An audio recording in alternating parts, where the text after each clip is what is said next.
G'day viewers. Okay, as you can see, bugs back in the shed. Thought I'd solve the issue on the last video with the fuel level. I was thinking that these brass tubes were actually ventilation, but yeah, they've got to be just aerators. They go down in the bottom. Anyway, they need to be cleaned anyway, but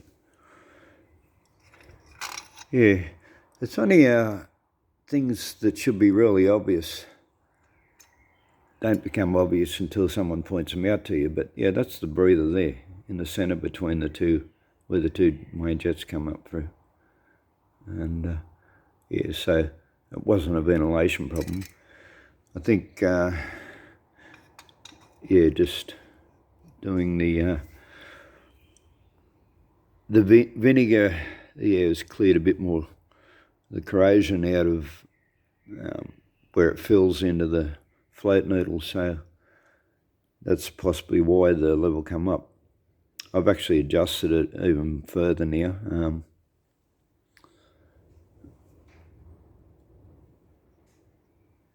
Yeah, I was watching a few videos, and yeah, on the videos they recommend 10 mil, or having it level, which is like when it's just, you hold it horizontal. See, what I looked up from Weber said 12.5. Like, that's not depressing. See that float needle spring loaded, but that's not depressing the spring, that's just where it sits. And yeah, they suggested 10 or having it level, which is actually, that's not quite level. I might go that just a touch more.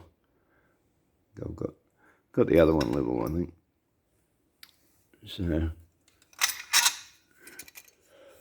yeah, that's what was suggested by other Volkswagen people who run these, is that you get it so it's just touching the float needle, like not depressing the spring, and level with the body of it, which is about 10.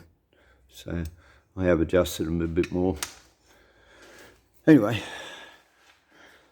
yeah, as I said, I'd done all that previously, put it back in thinking I might have solved the issue, and it actually went worse. And so even though I brought the fuel level up, it still wasn't drawing the fuel through. And why it actually went worse is that I'd been fiddling with the idle mixture screws, and yeah, because you can't really see what you're doing in there, I wasn't sure if I had them all even and whatever. So yeah, whilst I had the filters and everything off and I could sort of see a little bit, I reset them all, but I reset them back to 1 1/4 turns when they had been, like, after fiddling with them, they were up 1.5 to 2 turns. So, but they were uneven. But yeah, point I was getting to, that's why it ran worse, because your idle mixture doesn't stop when you open it up. It keeps flowing, so that's adding to your main jet, your run fuel as well. So by having them backed off, I'd actually decrease the amount of fuel when I'm trying to drive it. So yeah, that's why it ran worse. What I have discovered, and this is after watching quite a few videos, and the main issue is the venturis. I've got one out, the other three I can't get out. I'm going to have to take the carby off. I did want to take another one out to show you, but yeah, I'm going to have to unbolt the carby from the manifold and tap them up from the underside. But yeah, these have got 3 different size venturis. The standard, they come with the 28, and these had 32s in it.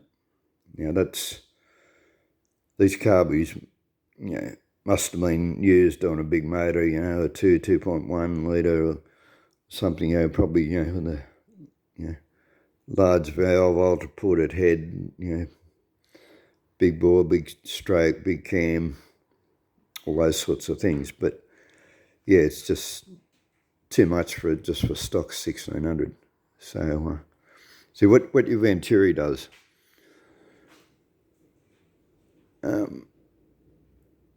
See, the narrower the air tube, the faster the air flows through it, like for the same volume of air. And this is the issue I had with the other Weber carby, is that there just isn't enough airflow to make it operate properly. So, yeah, Volkswagen's got, quite small valves and ports and all that sort of thing. So, yeah, they just don't have the airflow. Anyway, so, yeah, I looked up the price of the venturis. They're about $40 each plus postage. So, times 4, I'd be up around, $200 to get them here, and then I'd have to wait a week for them to get here, and yeah, I don't have $200 to spend right now, and nor do I want to wait a week. So, yeah, this is what I've done. This is the one venturi that I was able to just pull out with my fingers. And I've got some pipe. This is pipe on the ground here. It's covered in paint, powder coat. That's the word I was looking for. But you can see, yeah, how much I've cut. That's the seam line. So if you're going to split pipe, yeah, split on the seam line. But yeah, this pipe is a very tight fit inside the venturi as it is, but it's only 1 mil thick, so that only brings it down from, like it's, when you say mil, that's 1 mil all the way around either side. So the diameter brings the diameter from 32 to 30.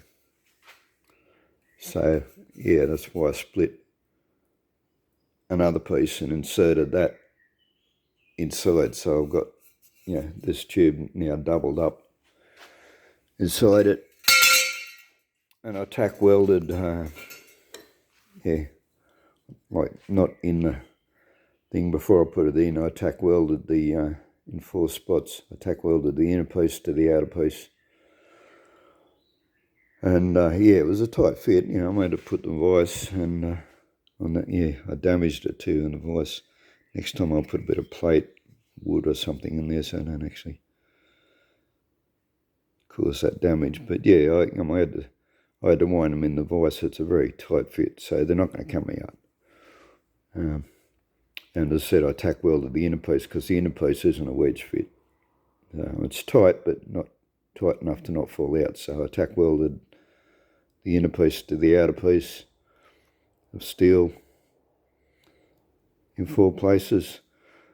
And then there was still a gap. See, your 32 measurement is only on this top edge. So I can show you. This is why I wanted to get one of the other ones out, but yeah, I can't just pull them out.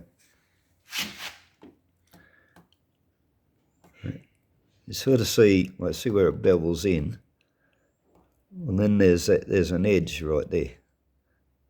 And so the measurement, the 32 measurement, is only to where the bevel finishes, and then it drops back. So it's, the rest of the venturi down is actually 35.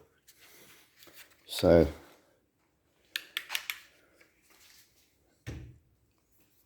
yeah, when I fitted these in, there was a, like a 1 mil or more than that, probably close to 2 mil gap all around the outside, which also meant that even though I'd pressed that in and it was tight, you could sort of move it from side to side. It didn't want to stay centered. So I then found another bit of pipe, this alloy pipe, a bit bigger, a bit thicker. It was enough to fill the gap, but again I had to split that and close it in. Yeah, and I can't really burn the paint off that, that's alloy. Yeah, so I had to scrub it off, and I cut a piece, probably 1/2 inch deep, and split it, inserted that in, but that wasn't a tight fit. it was a close fit, but it wasn't a tight fit. So yeah, there's a possibility that could have fallen out. So I've then gone along. I tried to solder it at first, and solder I could get it to stick to the steel, but I couldn't get it to stick to the cast alloy. It just wouldn't bridge across. So yeah, I filled that with JB Weld epoxy. So as I said, the inner tube is wedge fit. That's not going to come out. That's a tight fit. But that's just to hold that outer layer of alloy tube that I put in there to keep it centered. So yeah, it's not going to come out. Also, yeah, I filed off the edge, because that made it beveled again, because that was just a blunt edge after I fitted it in. And yeah, rather than, because there was still that sort of a knife edge sort of trench running around the outside, it didn't, I could have kept going, and kept filing the inner steel off until it met exactly, but in doing that, because it's only a tight fit on that top edge, I didn't want to take sort of too much off it, so I didn't want to weaken it, create a possibility for it to slip out. So yeah, while I was at it with the JB Weld, I just ran around there and just filled in that little bit of a gap between the steel and the alloy, made it reasonably smooth. So anyway, I've got to do that 3 more times now. And I think that was probably the main issue. The other thing I've noticed, look at these 2 venturis. Oh, well, they're not the venturi. Oh, I suppose they are. I don't know. But they're the fuel supplier. And yeah, be careful when you fit these. There is an up and a down. Oh, well, they can't go in the wrong way anyway. Yeah, because these are held in by your fuel sprays. Be careful of that. There's a brass or copper washer, top or bottom, and on one of them the washer came out with it. You be careful not to drop it down, your throat. But the other 3, they're still in there. So, but yeah, that's what holds these in. So I suppose you can't put them upside down anyway. But yeah. Anyway, yeah, that's your opening. The other thing, what you could possibly do is when you fit those in, see these are like quite loose in there. So you could have it turned, like if this was, had this turned so it was meeting, like not centered with your pump spray piece, well then you would be out of line. You could be cutting half of your fuel supply off just by not having it centered correctly, like by having it turn one way or the other. So yeah, something to pay attention to. But anyway, what I was going to point out, there's something I only just noticed. One of these was really loose. Like had like 0.5 mil movement back and forwards, and so that in itself, instead of it like the air coming through there and sucking the fuel through, it'd just be sucking air in either side. And yeah, the 2 right-hand carbies, and those are ones that sounded like they were popping too. But yeah, they didn't have those spring clips in them. So the springs push the other side, the fuel intake side hard up against the wall of the carburetor body. So that would also be another reason for it to not be drawing fuel through, because it was loose in there. So yeah, once again, These are probably $2 each or something. They're just a spring. So I'll pull one out. I can do it one-handed.